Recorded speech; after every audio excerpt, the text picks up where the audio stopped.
어머니. 마동수가 죽은 후에 이도순의 몸은 빠르게 무너졌다. 오래된 관절염에 불면증과 치매 증세가 깊어졌다. 마동수가 죽자 이도순의 병은 뚝방이 터져서 물이 쏟아지듯이 제 갈 길로 흘러갔다. 이도순은 마동수가 죽어서 원한의 대상이 없어졌으므로 자신의 생명도 머지않아 소진될 것이라고 예감했다. 그 머지않아가 언제쯤일는지는 알 수 없었다. 둘째 아들의 결혼식을 보고 나서 이도수는 에인젤 요양원에 입소했다. 마차새는 신혼방에서 어머니를 모실 수는 없었다. 에인젤 요양원은 서울 도봉구 북서동의 숲속에 있었다. 일본 군대가 지은 병원 건물을 광복 직후에 시청에서 인수해서 요양원을 차렸는데 시청은 요양원 사업을 민간에게 넘기기로 하고 예산을 줄였다. 건물 외벽에 벽돌이 빠져나간 자리를 시멘트로 메꾸었고 문짝들이 뒤틀려서 비거덕거렸다. 이도순의 병은 빠르게 진행되면서도 종말에 이르지는 않았다. 이도순은 기억을 거의 상실해 갔는데 생애의 가장 고통스러운 대목들만을 챙겨서 더욱 선명히 기억하고 있었다. 망각의 시간들 사이사이에 기억이 되살아났고 그때마다 이도수는 연극배우처럼 과거를 재현해냈다. 마음의 먼 변방에서 흐린 호롱불로 가물거리던 기억들이 의식의 표면 위로 떠올랐고 이도수는 몸의 동작으로 그 기억들을 되살렸다. 기억이 되살아나서 몸으로 드러날 때 이도수는 다리의 통증을 잊어버리는지 방안을 걸어서 돌아다녔다. 이도순의 기억상실은 잊혀지지 않는 많은 것들 중에서 가장 잊고 싶은 것들만을 되살려내는 기억 회생의 병증인 것처럼 보였다. 눈이 내리는 날에는 오토바이의 주행거리가 짧아져서 배달 횟수는 15건 정도였다. 눈이 내리던 날 저녁에 마차새는 강남구 태극로 맨 끝에서 하루의 작업을 끝냈다. 자동차 타이어에 밟힌 눈은 도심의 매연에 섞여서 까맣게 더럽혀졌다. 까만 눈이 녹아서 질퍽거렸고 마차새의 장화에 까만 얼음이 엉겨붙었다. 태극로 끝에서 마차새는 설렁탕으로 저녁을 먹었다. 식당 맞은편 아파트 유리창에 저녁이 왔다. 젊은 여자가 베란다에 널어놓은 빨래를 거두어 드렸고 창가에서 이부자리를 털었다. 사람들이 귀가한 집마다 유리창에 하나둘씩 불이 켜졌다. 머리카락이 긴 여자가 유리창에 비쳤고 단발머리 아이도 비쳤다. 창가에 내놓은 화분의 넝쿨이 줄을 타고 올라가고 있었다. 설렁탕 국물은 느끼했다. 마차새는 국물을 넘기면서 불이 켜지는 아파트 유리창을 한 칸씩 바라보았다. 그때 문득 어머니가 요양원에서 죽었을지도 모른다는 생각이 들었다.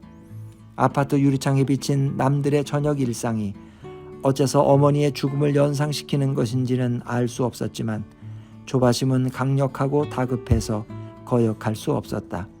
마차새는 공중전화 부스에 들어가 박상희에게 전화를 걸었다. 박상희는 귀가해 있었다. 나 지금 어머니 계신 요양원에 다녀올게. 갑자기 왜? 어머니한테 무슨 일이 있어? 아니 그냥? 거기 어딘데? 태국로 끝이야. 일은 끝났어. 거기서 그 먼 데를 다녀온다고? 무슨 연락이 왔어? 아니야, 그런 건 아니야. 그럼 내일 가면 안 돼? 아니, 지금 가야겠어. 오토바이로 가는 거야? 응, 그래. 조심해서 다녀와. 갔다 와서 얘기해줘. 마차새는 남부순환도로를 따라서 서울 외곽을 달렸다. 강을 건너서 도로는 서울의 북쪽 지역으로 이어졌다. 날이 저물면서 녹은 눈이 다시 얼어붙고 그 위에 또 눈이 내렸다. 마른 눈발이 헬멧 보안경에 부딪혀서 흩어졌다. 마차새는 오토바이 뒷바퀴에 체인을 감고 속도를 줄였다. 도심을 벗어나자 자동차들이 줄어들고 흰 길바닥이 드러났다. 밤에 오토바이를 몰고 달릴 때 마차새는 자신이 이 인연 없는 세상에서 오직 혼자뿐이라는 적막감에서 벗어날 수 없었다. 그 느낌으로 마차새는 엑셀과 브레이크를 조심스럽게 당겼고 바퀴를 통해서 온몸에 와닿는 길바닥의 감촉을 읽어냈다. 그리고 그 적막감이 조바심으로 바뀌어서 눈 오는 밤에 갑자기 어머니에게로 자신을 내몰고 있는 것이지 싶었다. 가로등이 끝나는 언덕 위로 눈 덮인 숲이 보였다. 엔젤 요양원은 그 숲 속에 있었다. 2층 벽돌 건물 현관에 외등이 켜져 있었다. 불빛 속에서 눈발이 흩날렸다. 경비원은 가끔씩 면회오는 마차새의 얼굴을 알아보았다. 이 눈길에 오토바이로 오셨네요. 마차새는 경비원의 태도를 보고 어머니가 죽지 않았음을 알았다. 이도순의 방은 1층 복도 맨 끝쪽이었다. 복도는 어두웠고 어긋난 창문 틈새로 눈이 들이쳤다. 문패에 109호 이도순 여 CXP라고 적혀 있었다. CXP는 요양원 직원들의 환자 분류 기호로 중증 치매로 기억상실이 진행 중이라는 뜻이었다. 마차새가 문을 열고 들어갔을 때 이도순은 천장을 바라보며 누워있다가 문이 열리는 소리에 몸을 돌렸다. 말라서 바스라질 듯한 몸매에 눈빛이 날카로웠다. 어머니, 저 왔습니다. 장새냐? 아니요, 차새입니다. 이도순이 머리를 들었다. 마차새가 어머니의 상반신을 부축해서 침대에 앉혔다. 마차새는 어머니의 머리카락을 두 손으로 쓸어서 목 뒤로 넘겼다. 장새는 죽었니? 장새는 괌에 있어요, 어머니. 네 애비는 어디 있니? 이도순은 3년 전에 죽은 남편의 안부를 물었다. 마차새는 대답하지 못했다. 창밖에 눈발이 굵어지고 있었다. 병실에 전화벨이 울렸다. 박상이었다. 아직 병실이야? 그래, 좀 전에 도착했어. 어머니는 어떠셔? 그저 그만해. 그럼 빨리 와. 눈이 쌓이고 있어. 알았어. 끊어. 마차새는 한 달이나 두 달에 한 번씩 어머니를 면회왔다. 마차새는 거리에서 일하다가 가스레인지에 불을 켜놓고 나온 사람이 화들짝 놀라서 집으로 달려가듯이 갑자기 어머니의 병실로 달려가곤 했다.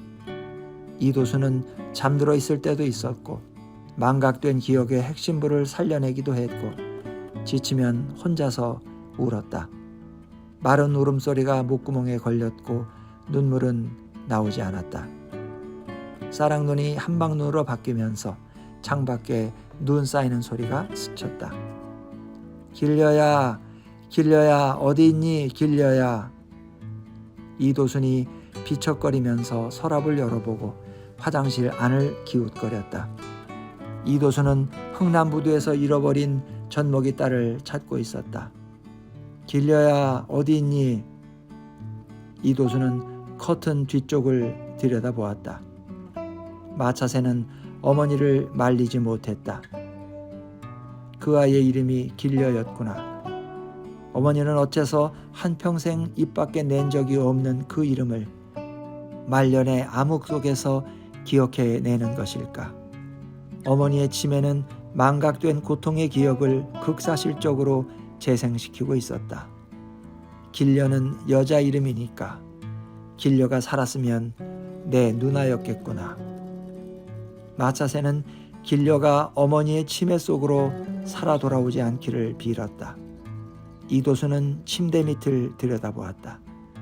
마차새는 고개를 돌렸다. 이도순이 무슨 생각이 들었는지 베개를 바닥에 내동당히 치더니 마차새를 노려보았다. 네가 차새지? 내가 널 떼러 갔다가 못 떼고 왔어. 라면서 이도순은 가랑이를 벌려서 아이를 긁어내는 신용을 했다. 그때 의사가 없었어. 이도순은 그 겨울날 저녁에 산부인과를 자세히 주절거렸다. 창밖으로 여편네들이 시장 다녀오는 걸 보고 널 낳고 싶어졌어. 이도순은 머리를 흔들며 울었다. 마차새가 어머니의 머리를 안았다. 작고 따스한 머리였다. 정수리에서 핏줄이 팔딱거렸다. 이도수는 마차새가 짐작할 수 없는 동작을 하면서 뭐라고 혼자서 주절거렸다. 두 팔로 빨래를 잡고 비트는 신용을 했고 두 손으로 머리를 가리며 매를 피하려는 동작을 했다. 마차새는 그 동작이 자신이 알지 못하는 어머니의 고통일 것이라고 생각했다.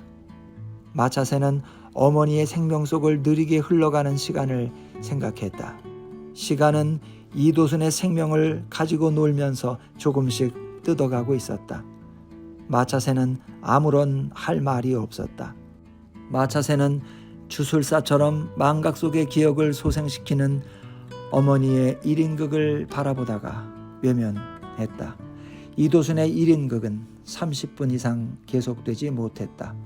이도순은 지쳐서 제풀에 주저앉았다. 1인극이 끝나면 이도순은 정신이 돌아왔다.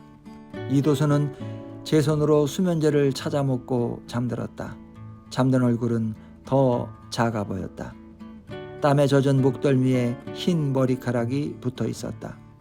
무슨 꿈을 꾸는지 얼굴에 경련이 일었다. 마차새는 손으로 어머니의 얼굴을 쓰다듬어 주었다. 당직 직원이 병실에 들어와서 보호자의 퇴실 시간이 지났다고 말했다. 눈 덮인 거리는 비어 있었다. 마차새는 1시간을 오토바이로 달려서 귀가했다. 박상희가 시금치 된장국을 데워주었다. 어머니는 어땠어? 그저 그래. 잠든 거 보고 왔어. 어머니보다 당신이 더 가엾어. 박상희는 더 이상 묻지 않았다.